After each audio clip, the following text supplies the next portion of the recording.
Hi, welcome to my YouTube channel. ఈరోజు నేను veg biryani చేస్తాను. ఒక గ్లాస్ బియ్యం నానబెట్టుకున్నా, ఒక హాఫ్ అన్ అవర్ నానాలి. ఇప్పుడు దానిలోకి వెజిటబుల్స్ అన్నీ మిక్స్ చేసుకుంటాను. నానబెట్టిన సోయా, ఆలు, క్యాలీఫ్లవర్ ఉప్పు నీళ్ళల్లో కడిగి వాష్ చేసుకోండి. అది క్యాలీఫ్లవర్ వేసేసి ఇప్పుడు దీనిలో కొంచెం ధనియాల పొడి,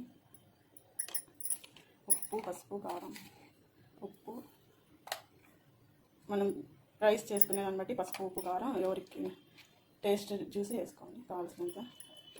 నేను ఒక గ్లాసే కాబట్టి తక్కువ వేసుకుంటాను. నెక్స్ట్ మిరప్పొడి,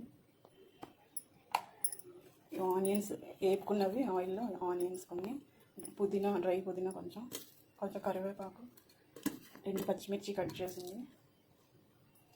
నెక్స్ట్ నెయ్యి వేసుకోవాలి. దీనిలోకే కొంచెం నెయ్యి వేసుకుంటాము కొద్దిగా ఫ్లేవర్ కోసం. అట్లా ఉడికిచ్చేస్తాం కదా నానబెట్టేసి. నెక్స్ట్ కర్డ్ వేసుకోవాలి, 1 స్పూన్ కర్డ్, నిమ్మకాయ ఆఫ్ వేసుకుంటాము.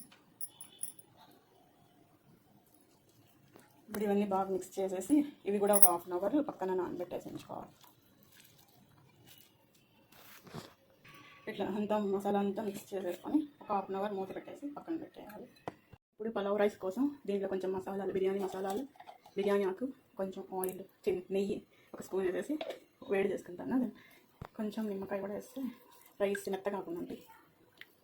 ఇప్పుడు ఇంట్లో నేను కొంచెం ఆయిల్ వేసి తిరగమాత వేసుకుంటాను బిర్యానీ గ్రేవీ కోసం. దానిలోకి ఇవి మసాలాలు, బిర్యానీ మసాలాలు, టేస్టింగ్ సాల్ట్ వేస్తే మంచి టేస్ట్ ఉంటుంది. అందుకు టేస్టింగ్ సాల్ట్ కొద్ది కొంచెం వేగినాక పచ్చిమిర్చి, కరివేపాకు, పుదీనా ఇవి వేగినాయి. ఇప్పుడు కలిపెట్టిన వెజిటబుల్స్ వేసేసి కొంచెం ఇట్లా మూత పెట్టేసి మగ్గించుకోవాలి. ఒక 2 మినిట్స్ అట్లా ఆయిల్ 2 మినిట్స్ మగ్గినాయి. ఇప్పుడు నేను దీనిలో కొంచెం బిర్యానీ మసాలా వేస్తాను, కొద్దిగా 1 స్పూన్ కలిపేసి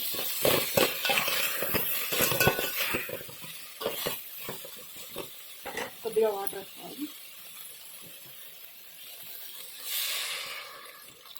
వాటర్ వేసుకొని ఇప్పుడు ఉడికిచ్చేసుకోవాలి మూత పెట్టి 5 మినిట్స్.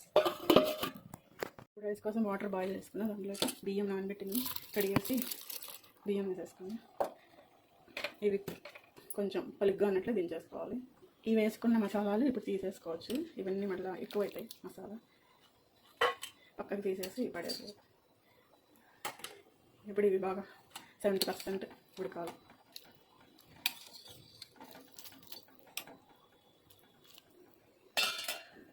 ఇప్పుడు బియ్యం ఉడికిపోయినాయి. ఇవి ఇంకొంచెం దమ్ పెడితే సరిపోతుంది. ఇది వంపేసుకుంటాను స్టవ్ ఆఫ్ చేసి. ఇప్పుడు ఈ వడగట్టుకున్న రైస్ దానిలోకి వేసేసుకుంటాను.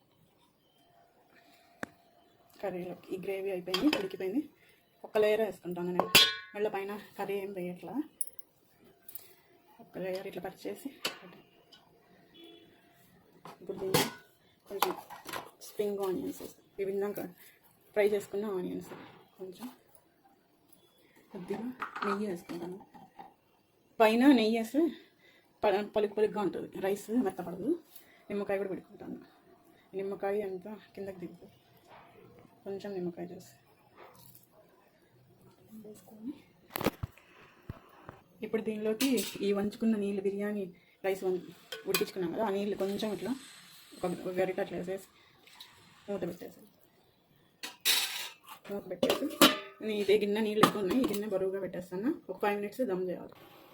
ఇప్పుడు పెన్నం పెట్టి మళ్ళీ దీన్ని 5 మినిట్స్ పెట్టుకున్నాం. సిమ్లో ఫస్ట్ 5 మినిట్స్ పెన్నం లేకుండా పెట్టినా. ఇప్పుడు పెన్నం పెట్టి ఒక 5 మినిట్స్ మనకి వచ్చేసింది. మంచి ఫ్లేవర్ తీస్తాము.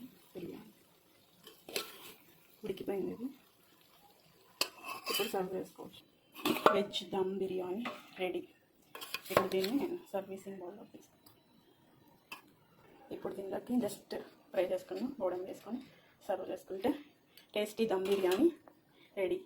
నచ్చితే లైక్ చేయండి, షేర్ చేయండి, సబ్స్క్రైబ్ చేయండి. Thanks for watching.